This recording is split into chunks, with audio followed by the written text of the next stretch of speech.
Hello and welcome back to Marine for TCG. My name is Joe. Drink of the day is Clementine juice. And at the end of next week, on Friday, the next wave of 6-star decks are coming out in the West. Most of these, looking at you, seem to be fairly impactful on this meta. And whilst I don't think everything's going to flip on its head, there are some really interesting buffs for a whole bunch of decks and some potential top tier contenders emerging, utilizing some of these new cards. But first, if you're a bit of a gamer, you're going to want to check out Sleeve Chief this weekend. They've got a restock of their popular game console themed deck box. It's pretty cool. Look, you got the window on the front. It's supposed to be the screen. You can see your leader in there. Pretty snazzy. And not only is there a restock of this purple color, but they've also got two new colors coming out. We've got both bright green and bright pink. So if you need a bit of color in your life and you're looking for a new deck box, check out Sleeve Chief this Sunday, 8 PM Central European time. You can also use code MARINE for 5% off your order. Thank you to Sleeve Chief for sponsoring this video. And starting off with red, the biggest beneficiary of this deck is, in my opinion, not ST21 Luffy, but red-green Luffy. This deck comes with two new cards that are particularly potent in that deck. Firstly, the simple Thousand Sunny stage. This gives you a top 5 search, which we've had many of in this deck before, but what's more impactful is you can rest this stage every turn to give your leader that Don. That lets you play combinations of cards that you would have previously not been able to do while still having a Don on your leader, and even if it doesn't let you cheat curve as such, it just gives you an extra 2k or an extra 1000 power swing, whichever you would prefer in that moment. This is excellent. The deck just gains so much more defense from this. Even just having an extra 2k every turn is huge. Just every card matters so much for this leader. So potentially getting you out of like all of your opponent's aggression on certain turns is really, really important. And being able to do combos like playing Secret Luffy plus Usopp on 6 while still having a Don on your leader is just sort of the cherry on top. Sometimes you get to do combos that you couldn't do before. But not only do we get stage for this deck, but this deck also can make pretty damn good use of the new 7-cost Luffy. This gives the deck a reliable way to deal with your opponent's top end. Of course, that top end kind of has to be rested, because we don't have amazing ways to rest characters in this build. However, if your opponent plays like a 9-cost Mihawk, for example, that was previously a card that was pretty good into RG Luffy. Well, now we can play that 7-cost Luffy as long as we've got enough Straw Hat Crew cards on the board, which you will. You can give up to a 7000 power debuff, 5 characters, 1 leader and stage, to that Mihawk, and then you can just kill it. It's not even too hard to give this Luffy rush, given you're going to get 1 Don for free from stage. You've only got to attach 2 more, so you can still leave 1 active, plus whatever you restand with your character's effects. So this just becomes like a clearer guy and a ton of pressure. Both of these cards really sort of give this deck a new edge. The stage just giving it a general buff across the board, and the Luffy particularly into those characters that are really big and frustrating because they demand a lot of counter. Being able to clear those now is such a buff for this deck, and I do expect RG Luffy to be one of the best decks in this 16.5 format. If you do want to look to play ST21 Luffy in this format, here's a list that I've put together as a starting point.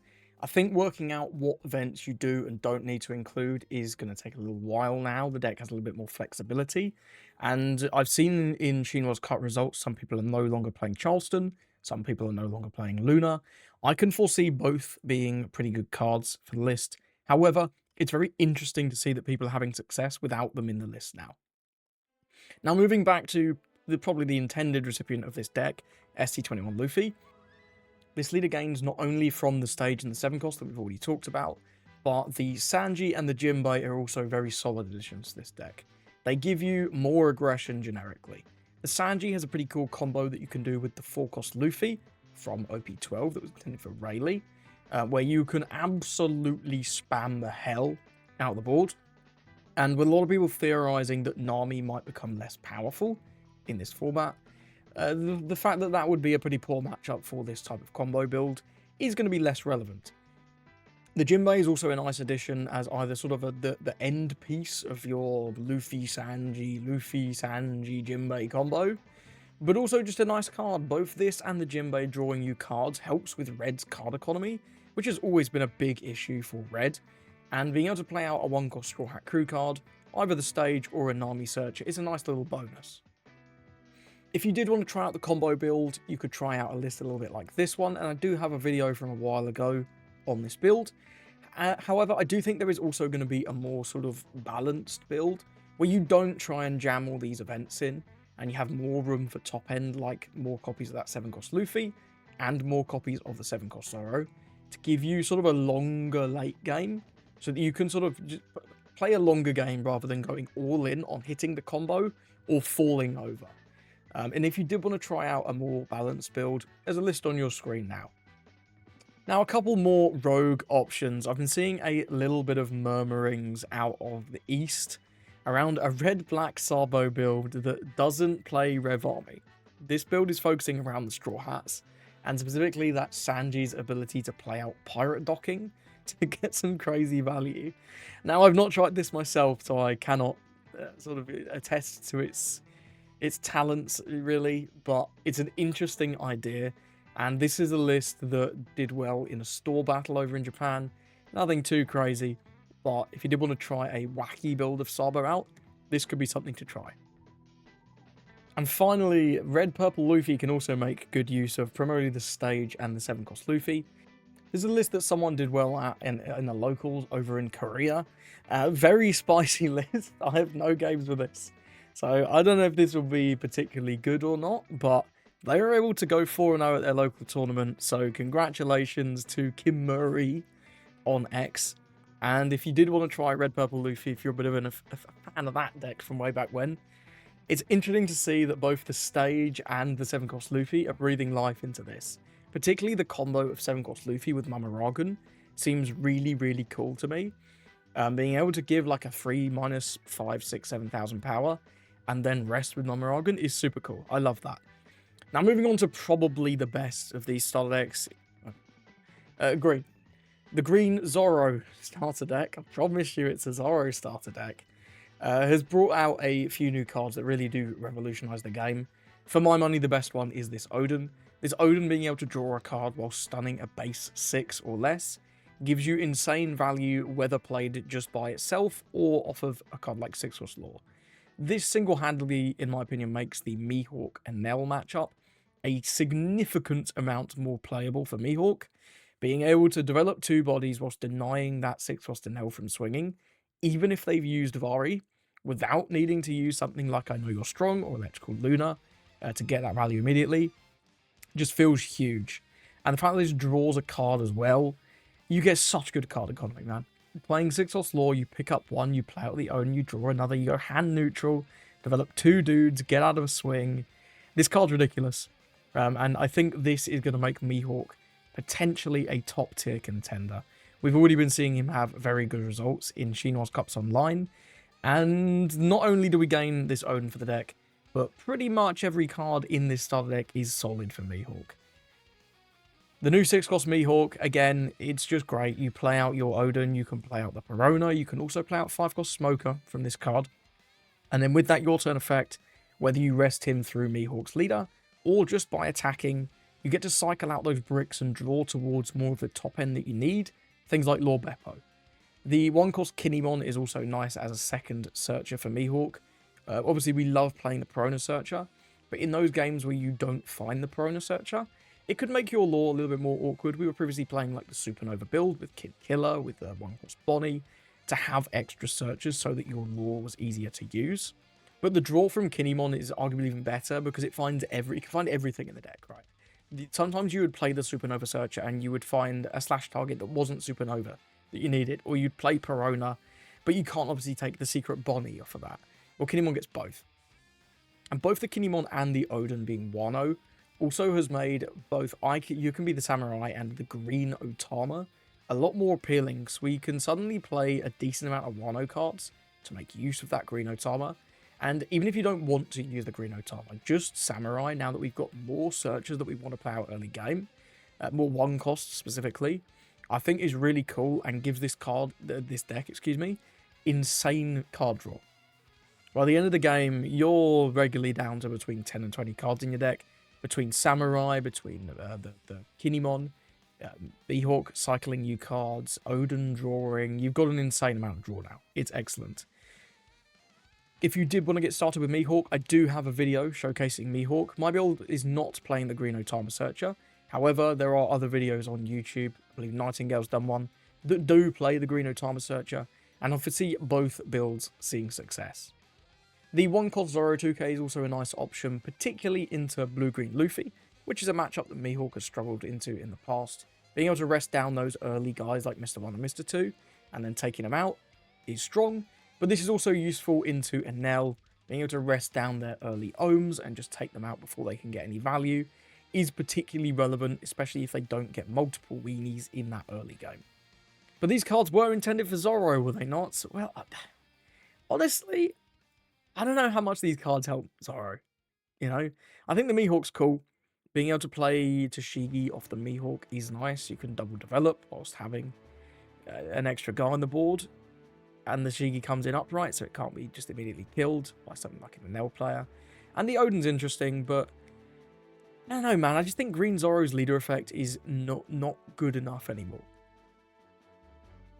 Characters are getting bigger, and it's harder and harder to clear everything on curve. And I feel like Mihawk is just going to be a far superior deck. Although, if you wanted to give Green Zoro a try, here's a list that I put together utilising some of those new cards. However, these cards also benefit a bunch of rogue decks. I'm not going to talk about these for as long.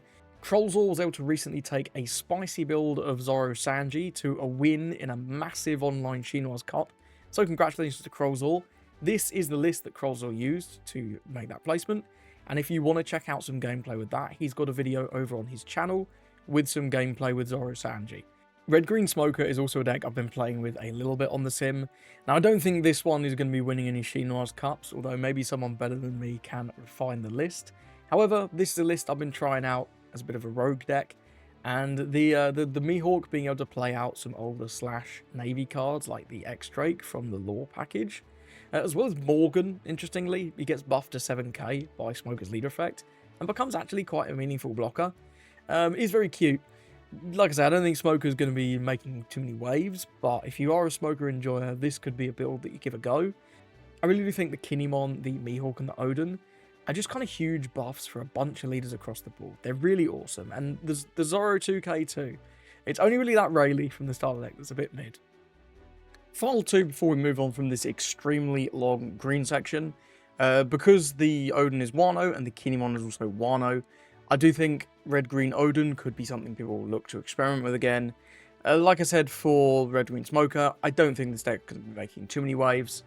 However, if you do want to give Red-Green Smoker a go, there's some pretty cool things you can do with the leader effect, plus having something like 7-cost Zoro, that you can maybe put together in a build a little bit like this. And finally, the final one I need to talk about, Green Yellow Yamato. I haven't played any Green Yellow Yamato, but recently Nightingale TCG did a video on this leader, trying out the new cards from the starter deck. If you do want to check that out, check out his channel. This is the list that he was running in his video. And finally, once we get to OP17, I expect some of these cards may well see success in Green Shanks. Undecided how many. I think the Oden is the most likely candidate. The Mihawk, probably not, now that we've had that Ben Beckman revealed. I think you're likely to just go with lore. However, I do think the Oden's pretty exceptional for that deck, and it's definitely one that you're going to want to pick up if you see yourself as a bit of a Shanks player, potentially. Now, those are probably the most impactful two starter decks. However, I think all of the other starter decks are at least decent. Maybe not all of them. Shout out Sabo. But yeah, the blue Kuzan starter deck breathes a lot of new life into Kuzan. That 6-cost Kuzan effectively just letting you cheat a whole cycle, where you previously have to wait to 8 to play Garp. Now you can play Garp on 6. It's basically the same card. You get to play Sakazuki early, and interestingly, you get to play Aramaki early, who's been seeing a lot of sort of resurgence in this format. Now that you can play him out on 6 Don, you can start getting rid of those 2 costs into Enel and Blue-Green Luffy, whilst having an 8k blocker on your 6 Don turn, which is just inherently strong. The other new cards in this deck are pretty solid too, though. The Smoker 2k has a little bit of potential, I think, in a bunch of different decks going forwards. Again, it's another weenie hate. We've got a lot of this weenie hate in these starter decks. Blue-Green Luffy, and now you know the drill. It's pretty good into those decks, and it's a 2k, so there's not a lot of deck building cost. I will say outside of Blue Kuzan, this is quite expensive because you have to trash another card. Obviously in Blue Kuzan, you'll draw that back because of his leader effect. But certainly for Kuzan, this is an insanely strong card. And I do think people will experiment with it in other decks too. The Borsalino, not so much. I don't think this will see a ton of play outside of Blue Kuzan. There will be people who try to make Sakazuki work. I may well be one of them at some point. However, I am not yet one of them. I've not played any Sakazuki. The Enel matchup just fucking terrifies me, man. That matchup sucks ass. And I feel like the Mihawk matchup is going to be reasonably difficult as well. But we'll see. I'll probably give him a go at some point. But for now, just a nod that the Borsalino 2k will probably be pretty good in that deck because of the leader effect, naturally making it cost 3. I do think the Kobe is also a nice inclusion for Kuzan, giving you more searchers and a chump block that you can play alongside something like Ice Time or Mr. 3. Could be pretty cool for defense later on. The one card that I'm not sure on just yet is the 4-cost Sakazuki. This obviously has a lot of competition with Bluegrass. You're very unlikely to play both. Sakazuki having counter is great, but Bluegrass, I think, overall gives you slightly better value. Sakazuki's on-KO is also pretty relevant, though. You get to play out something like a Sengoku or another Sakazuki. So I'm not sure how popular this card will be in Kuzan, but it's an interesting one. If you do want to get started playing Kuzan, I've got a video that doesn't include quite all of these cards on the channel, but there will be another one coming out soon. In the meantime, this is the deck list that I'm going to be starting with when I start testing more Kuzan. Now moving on to purple, I think these cards really do primarily benefit Purple Katakuri, the front man himself. The 5-cost Katakuri is basically just a Katakuri card, but it's a really nice one, meaning that you don't have to see that 3-cost pudding and the 5-cost every single game. It's awesome. You'll still get the ramp, so you can bypass the 7-cost pudding when necessary and go straight to 8-cat. On top of that, he's on KO, making him unremovable for everything but blue, pretty much. Is brilliant. Just gives you another sticky body so that you can go a little bit wider, then go wider on that next turn with the Pudding Kata combo, and then you can top it all off with this new 10-cost Linden. This card I think will be a generic purple top end. Not sure we'll see this in every purple build, but I think a lot of purple builds will at least consider this card. Being virtually a free heal, only at the cost of trashing one card, and a fairly steep don cost, it must be said, but also getting to effectively remove one of your opponent's characters, especially when comboed with something like MrMaCHONACHOMan. This feels like an amazing 2-for-1 value play, especially into rush decks. I can see this also being a pretty important ramp target for Purple Yellow Pudding, though I haven't put together a deck list for that deck yet, as I've not had any chance to test. Here's a list that you could get started for with Katakuri. If you want to see some gameplay with this leader, I've got a video that I put up very recently, in fact, on Purple Katakuri. The Brule and the Cracker also seem just natural inclusions for these Big Man Pirates decks, but they're obviously not going to see any play outside of those archetypes. And the Pecoms and Baron Tamago, I'm not sure we'll see much play at all. Looking ahead to OP17, I think the 10-cost Big Mum will likely be an important card for Kaido, being searchable off the We're Gonna Claim the One Piece event, and being just another great top end to give you some heal, get you some tempo back in Kaido. Feels pretty important. You never know, I could be wrong on that, but I foresee this at least being one you want to pick up if you're looking at Kaido and thinking, damn, I want to play that deck next set. Moving on to the Black Sabo starter deck. It's hilarious that I've seen more success from the random fucking Straw Hat Sabo build than I've seen Sabo actually playing these cards. It's kind of sad. For what it's worth, I think the best way for you to utilize these cards is going to be in an insanely aggressive Sabo build that looks to try and take advantage of cards like the 4-cost Ivankov and the 5-cost Ivankov that we've had in red from the past. Both of those cards being able to play out the 5-cost Kuma, and then that Kuma playing out another guy. That feels pretty good. That does feel pretty good with a board spam strategy, but I'm just not sure that that's going to be the best strategy overall. There's a lot of decks that can do a lot of board spam. You're competing with something like a UG Luffy, which is no doubt more aggressive and has way more card advantage than this deck. However, If you did enjoy Bello Betty in the past, this could be a way to sort of relive the glory days of Bello Betty with a new coat of paint. Here's a list that you could get started on, although I will say this is completely untested. Just some cards that I think would be good with the new cards from the starter deck. I don't foresee any of these cards having very much success outside of Sabo. Half of them are sort of pseudo-locked or leader-locked, and the 2Ks, they're all 4K power, which is kind of sucks. Finally, moving on to Yellow, and of course, the main recipient of the buffs from this deck is going to be Yellow Kid. The two new SRs are not locked to him, but to an extent they are. The new Killer SR is locked to Kid Pirates. I very much doubt you'll see this see any play outside of Yellow Kid. But this is an insanely good card. It's basically just a 4-cost Zoro with a trigger that doesn't have to trash a card. That's mad good. You can even make this a blocker with Kid's effect. I expect this card to be sort of the main reason that people look to play Kid again. But these other cards from the deck are no joke either. The 6-cost Kid being able to divert into himself, into your leader, into your 8-cost Kid, is actually one of the most fun cards I've played with in a while. You get so much sort of free value from this, and you can even give a bunch of bonus dons if you're able to use this effect intelligently, sort of outsmart your opponent, almost. I think the fact that it can redirect into leader is huge for stopping starve strategies, and both of these cards I think are going to be very, very good in the Yellow Kid deck. The 2Ks are not bad either. The Cavendish I think is a bit mediocre. I'm not sure if we'll actually end up playing this one, but the Apu buffing you to 7k and drawing one off trigger is a brilliant thing to stack with your 7-cost lore, or just get naturally. And the Bartolomeo Searcher is a nice bit of extra consistency. If you do want to check out Yellow Kid, I've got a video on the channel already. That's linked on your card on your screen now. But the list from that video is also posted here. Outside of Kid, obviously I don't think the Killer is going to see very much play. But I think both the Apu and the 6-cost Kid potentially have a bit of potential. Must have been a better way to phrase that. In GY lore. I am not a GY lore player. That deck is quite technical. If you do want to check out some GY lore gameplay with these cards, you can check out Kyle Gasly's channel. He's a sort of a lore super fan. I mainly just plays decks that are called lore. And he's already got 3 videos out on GY lore with some of these new cards. So that's it. That's my sort of breakdown of a bunch of leaders for you to get testing with these new cards. I think some of these definitely have more potential and more promise than others. Red Green Luffy and Mihawk I think are the 2 biggest winners by far. But I also think pretty much all of the sort of leaders on the front of the decks, other than Zoro and Sabo, look to be significantly improved.